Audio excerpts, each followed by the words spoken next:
18 अगस्त 1945 हिंदुस्तान के स्वतंत्रता संग्राम के सेनानियों में एक वो नाम जिसने अपने क्रांतिकारी तेवर से ब्रिटिश राज को हिला कर रख दिया था।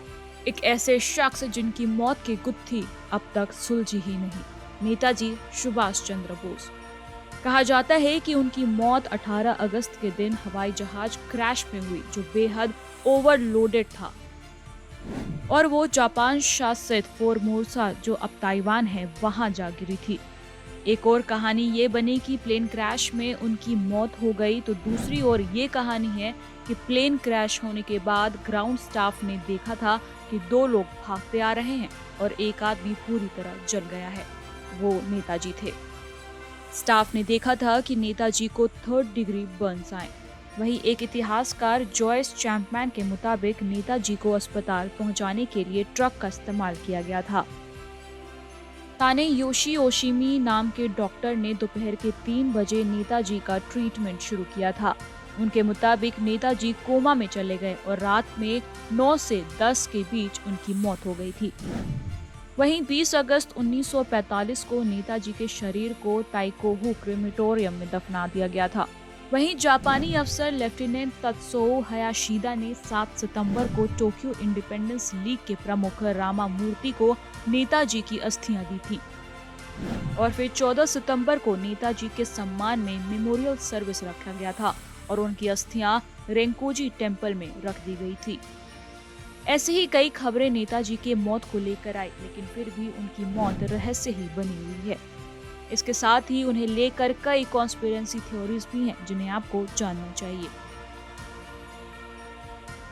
बरेली के शिव मंदिर में योगी। इतिहासकार लियोनार्ड ए गोडोन के मुताबिक सुभाष बाड़ी जनता नामक की एक संगठन की स्थापना की गई थी। यह संगठन नेताजी के जीवित होने के दावे करता है। इस संगठन के अनुसार नेताजी 1948 में गांधी जी के अंतिम संस्कार में शामिल हुए और बरेली के शिव मंदिर में योगी बन गए। 1959 में कूच बिहार, पश्चिम बंगाल के शौलीमारी में एक साधु को नेताजी घोषित कर दिया गया। इस साधु का नाम सरदानंद जी शौलीमारी साधु था। 60 के दशक में इस साधु से मिलने सैकड़ों की तादाद में लोग पहुंचने लगे। केंद्र सरकार को मामले की जांच के आदेश भी दिए गए। 1960 के मध्य तक आते आते शख्स ने खुद बताया कि वो नेताजी नहीं है, लेकिन साधु के भक्त मानने को तैयार नहीं हुए थे। लालधारी मुत्या। एक और नेताजी कर्नाटक में सामने आए। लालधारी मुत्या ने हमूनाबाद कर्नाटक में आश्रम बनाया। मुत्या की 2001 में मौत हो गई, लेकिन उसकी चीजें बंद करके रखी गईं। 2016 में मुत्या की चीजें खुली और उसमें से नेताजी की कई चीजें, मिलिट्री यूनिफॉर्म, टोपी, जैकेट, जर्मनी में बनी कलाई घड़ी, विदेशी नकद, बैज और कई चीजें बरामद हुई। आश्रम निवासियों ने माना कि मुत्या ही नेताजी थे और नेताजी की असलियत दुनिया को बताने की कोशिश भी की। गुमनामी बाबा। सभी कॉन्स्पिरेसी थ्योरीज में टॉप पर है गुमनामी बाबा की थ्योरी। इस थ्योरी के कई वर्जन हैं। एक वर्जन के अनुसार स्टालिन की मौत के बाद ये शख्स भारत आया, तंत्र साधना से आध्यात्मिक शक्ति प्राप्त की, अपने सफर के दौरान ही दलाई लामा की सहायता की, एशियाई देशों में कई सीक्रेट मिशन पूरे किए। बाद में इस शख्स की जांच के कई दौर चले। गुमनामी बाबा की लिखावट की जांच हुई, उनके दांत के जरिए डीएनए टेस्ट भी किया गया।